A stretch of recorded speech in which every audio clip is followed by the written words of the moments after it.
Alam mo ba ang mga tamang tawag sa bawat parte ng sinaunang bahay na bato? Halika sa Maynila!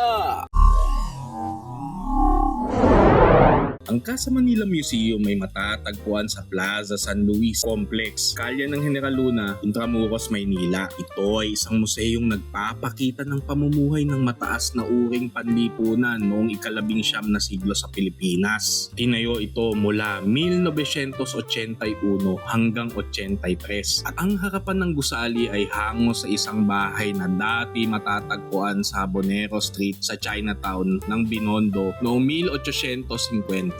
Ito na ang bawat sulok. Isa-isa nating pangalanan. Una ay ang saguan at patio. Ang saguan mula sa salitang Arabe na nangangahulugang koridor, ang daanan kung saan pumapasok ang mga karwahing kabayo at pinabababa ang mga pasahero sa hagdang patungo sa entreswelo. Ang patio ay isang maluwag na bakuran na may fountain sa gitna. Idinagdag ang fountain ng maipakilala ang tumatakbong tubig sa Maynila noong 1882. Kaya't nagsilbi itong pampalamig at dekorasyon sa paligid. Eto na tayo sa ikalawang palapag. Dito ay sinasagawa ang negosyo, pahinga at gawaing pamilya. Ikalawang parte ay ang entreswelo. Dahil sa walang haba sa pagbaha sa Maynila, itinaas ang unang palapag ng mga bahay upang maiwasan ang baha. Ang itinaas sa palapag na ito ay tinatawag na entreswelo mula sa salitang entre, gitna at swelo, palapag, na literal na nangangahulugang gitna ng mga palapag o mezzanine. Dito matatagpuan ang iba't ibang silid at bulwagan, kabilang ang mga silid tulugan para sa mga bisita o hindi pa kinakasal na kamag-anak.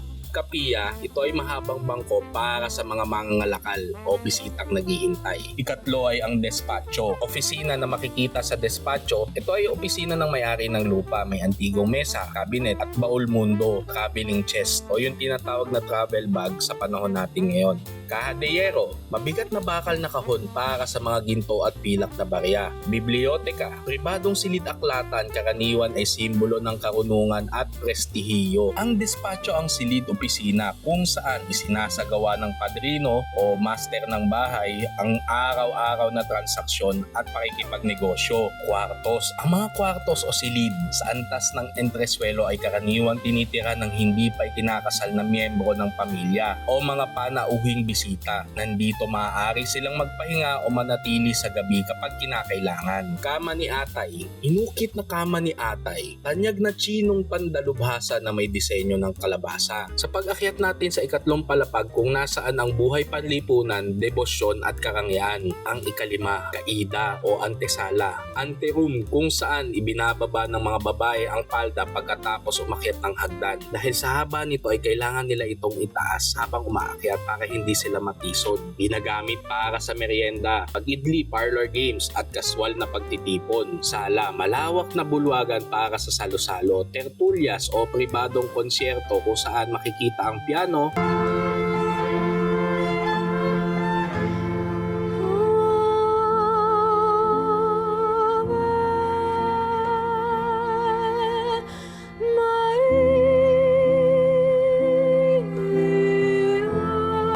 Es mi primera vez escuchar una voz tan dulce como la de un ángel. habang ang bailes ay dito naman ginagawa din. Ito ay isang uri ng sayawan noong sinaunang panahon. May barguenyo o ornamental writing desk. Oratorio, pribadong kapilya na may neo-gothic na dekorasyon at inukit na santo sa kahoy at garing. Dito ginaganap ang araw-araw na panalangin ng kababaihan.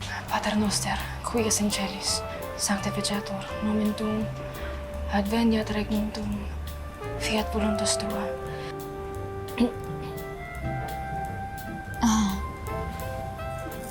Our Father. Anong dasal yan? Our Father po, Ama namin. Anong lengguwahe yan? English. Yun lang kasi yung memorize ko.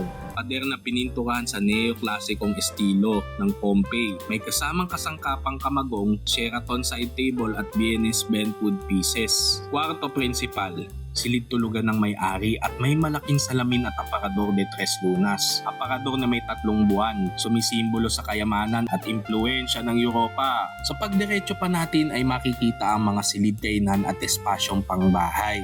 Alin na po kayo? Ikaw, Doon ka sa kusina. Ang ikasampu ay ang komedor. Ito ay silid kainan na may mahabang mesa, basihan ng salamin, porselana at mano-manong pungka, panganghipan, kusina. Kusina na may pugon na gawa sa abo, isang lumang icebox at mga rack ng pinggan, letrina, kubeta na nakatagong silid malapit sa kusina. Ang banyong ito ay may dalawang malaking batong batya para sa marangyang paliligo. Muupo ang padrino sa loob habang nagbubuhos ng tubig ang kasambahay at ang huli ay ang azotea, bubong na bahagi para sa paglalaba at pag-aayos ng manok. Mga tampok na arkitektural. Kapis sa bintana, bintanang may kapis na kabibi na nagpapalambot ng liwanag at nagbibigay daloy ng hangin. Persianas, kahoy na gunting pintuan na humaharang sa araw habang napapahangin ang loob. Ito yung tinatawag na blind sa panahon natin ngayon. Ventanillas, maliit na sliding panel sa ilalim ng bintana para sa karagdagang ventilasyon at tanawin sa kalye. Karaniwan ito ay may harang. Ito yung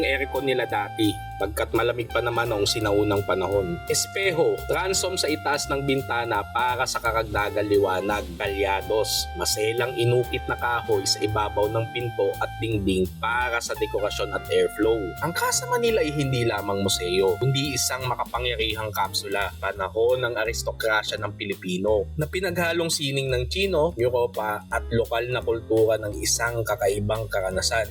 Like, share, and subscribe para sa mas marami pa nating saysay sa ating kasaysayan.